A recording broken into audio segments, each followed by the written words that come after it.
A ver, es imposible contar la historia de la Honduras colonial sin hablar de una de sus instituciones más poderosas, la Iglesia Católica.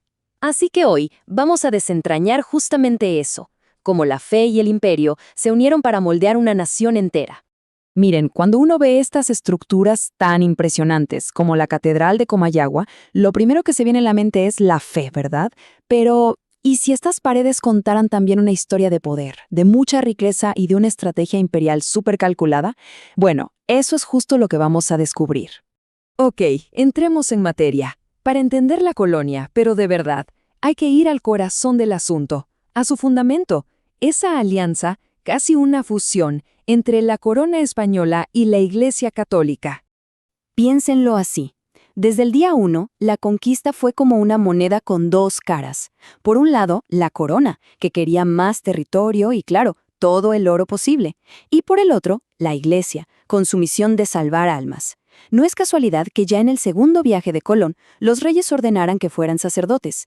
Eran, digamos, una pieza clave del plan. Y claro, esta alianza tenía que tener la bendición, y vaya que la tuvo. Lo que vemos aquí es al Papa Alejandro VI. Y esto es súper importante, porque en 1493 él emitió unas bulas papales que, en pocas palabras, le decían a la corona española, el nuevo mundo es suyo. Pero tienen una tarea, una orden muy clara.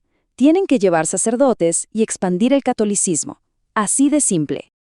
Bueno, esta alianza le dio a la corona española un poder increíble sobre la Iglesia en América, un poder que ni de cerca tenía en Europa. A ver, veamos cómo funcionaba esto.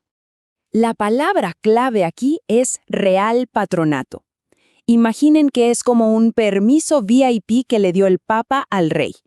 Con este permiso, el rey tenía control sobre casi todo en la Iglesia de América. Decidía dónde poner una iglesia, a quién proponer como obispo, hasta manejaba la plata, un control casi total. Pero esperen, que la cosa se pone más intensa. Si el Real Patronato ya era un poder enorme, en el siglo XVIII llega algo llamado regalismo y lo lleva a otro nivel. Esta doctrina, que se hizo oficial en 1765, básicamente decía que el rey era el jefe de la Iglesia en América, el representante de Dios en la tierra, y que su autoridad estaba por encima de la del Papa en un montón de cosas. Imagínense. Y aquí se ve clarísimo el cambio. Miren, antes del regalismo, el rey decía, «Oye, Papa, ¿qué tal si nombramos a esta persona como obispo?» Y el Papa lo confirmaba. Pero después de 1765, el rey podía nombrar y echar a quien se le antojara, sin pedir permiso. El control pasó a ser casi absoluto. Ok, dejemos por un momento la gran estrategia imperial y viajemos a un momento muy concreto, a ras de suelo. El momento exacto en que la Iglesia pisa por primera vez las costas de lo que hoy conocemos como Honduras. Esto que leen es del mismísimo hijo de Colón, Hernando. Es un testimonio que nos pone justo ahí, en ese momento. Y fíjense en el detalle, el primer acto oficial de los españoles en tierra hondureña no fue una batalla, no fue leer un decreto de conquista, no, fue una misa. ¿Hay un símbolo más claro de esa unión entre la cruz y la espada? Yo creo que no. Bien, una vez que la Iglesia se instala, su estructura no se organiza porque sí, de forma aleatoria, para nada. Sus prioridades, igualito que las de la corona, estaban muy, pero muy ligadas a los intereses económicos, es decir, a la plata. Esta línea de tiempo nos ayuda a ubicarnos. Fíjense, en 1531 se funda el obispado en Trujillo, un puerto. Pasan 8 años y llega el primer obispo. Pero, y aquí viene lo interesante, en 1559, ¡pum!, mueven la sede tierra adentro, a Comayagua. Y créanme, esa decisión no fue casualidad, fue clave. Entonces, la gran pregunta es, ¿por qué se movieron? La historia oficial, la que contaban para quedar bien, era que Trujillo tenía un clima enfermizo y no era seguro. Pero la razón de verdad, la razón real, era pura estrategia económica.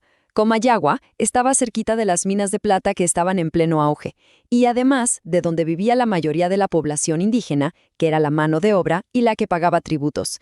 En resumen, la Iglesia siguió la ruta del dinero. Y esto nos lleva de la mano a la estrategia principal que usaron las órdenes religiosas para para controlar y evangelizar a la enorme población indígena. Este método tenía un nombre: reducción. Y la idea, la verdad, era simple, pero muy, muy efectiva. ¿Para qué andar persiguiendo a gente dispersa por toda la selva? Mejor los reducimos, o sea, los juntamos a todos en pueblos nuevos, diseñados y controlados por ellos. Era básicamente una herramienta de control absoluto. Y esta estrategia de las reducciones tenía, como ven, un propósito triple. Por un lado, el control político, o sea, que los indígenas obedecieran directo a la corona. Luego, la explotación económica. Si están todos juntos, es más fácil cobrarles tributo y ponerlos a trabajar. Y por supuesto, el objetivo final, la conversión religiosa a gran escala. Los que se encargaron de esto en Honduras fueron sobre todo dos órdenes religiosas. Por un lado estaban los mercedarios. Ellos se concentraron en el occidente y en la zona de Comayagua. Y por otro lado, los franciscanos, que eran como los que iban a las zonas más difíciles, ¿no? Se metieron en Tegucigalpa, Olancho, Lloro, lugares donde la resistencia indígena era mucho más fuerte. Bueno, entonces, después de todo este tiempo, ¿qué nos queda? ¿Cuál fue el legado real de la Iglesia en la Honduras colonial?